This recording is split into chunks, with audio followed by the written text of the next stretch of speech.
The left's war on fossil fuels knows no boundaries. Every line of attack will be pursued. The latest salvo came with the January listing of the lesser prairie chicken as a threatened or endangered species by the Biden administration's U.S. Fish and Wildlife Services, USFS. The listing covers the entirety of the bird's habitat, which includes the southwest quarter of Kansas as well as the panhandles of Texas and Oklahoma. Recently along with the Attorneys General of Texas and Oklahoma, filed a lawsuit in federal district court to stop the listing.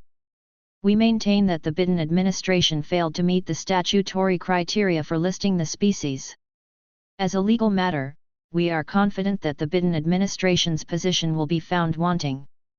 The reason that the Biden administration moved forward with the listing has little to do with the prairie chicken itself. Rather, it has everything to do with the war on fossil fuels. On top of that, it offered the Biden administration an opportunity to attack cattle ranching as well, the latest disfavored industry of the woke left. The listing is a direct attack on the economy of Kansas, which is home to over 70% of the lesser prairie chicken population. It will make it virtually impossible to drill any new oil wells. And it forces ranchers to file annual grazing management plans with a federally designated agency. In other words, they will have to ask Uncle Sam for permission to use their own land. They will be unable to move their cattle to a different pasture not stipulated in the plan if conditions change, without first asking Mother May I. It's a huge infringement on the personal property rights of Kansas landowners. This isn't the first time the federal government has attempted to use the prairie chicken as a means to push its climate change agenda.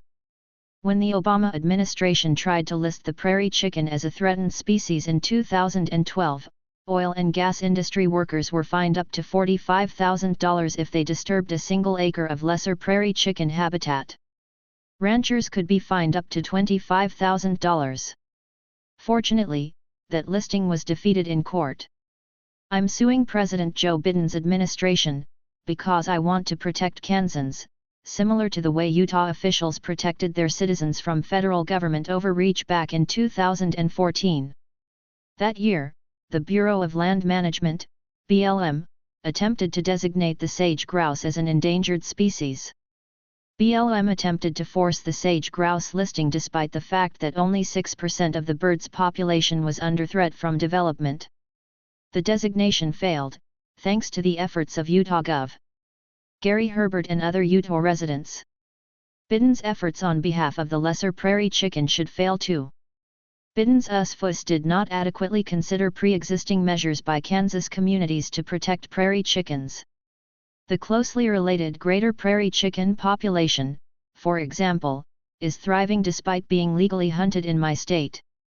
Management by local wildlife officials has allowed species numbers to increase, using the knowledge of Kansas wildlife biologists, who actually have extensive experience with the birds, unlike the USFS. Federal regulators would be wise to leave decision-making over the fate of rare wildlife up to the people who know them best. More importantly, Biden's USFS have failed to acknowledge that there is one factor that determines prairie chicken populations more than any other: rainfall.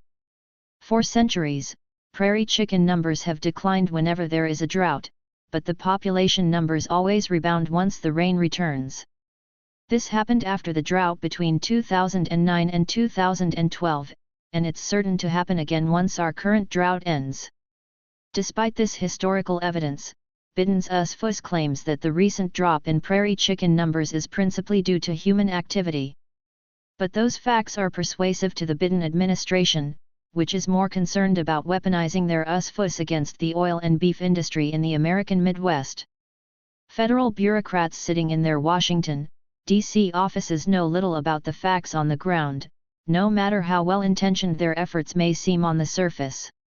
The act of listing the lesser prairie chicken as a threatened or endangered species is no less than an attack on the oil industry and hard-working Kansas ranchers.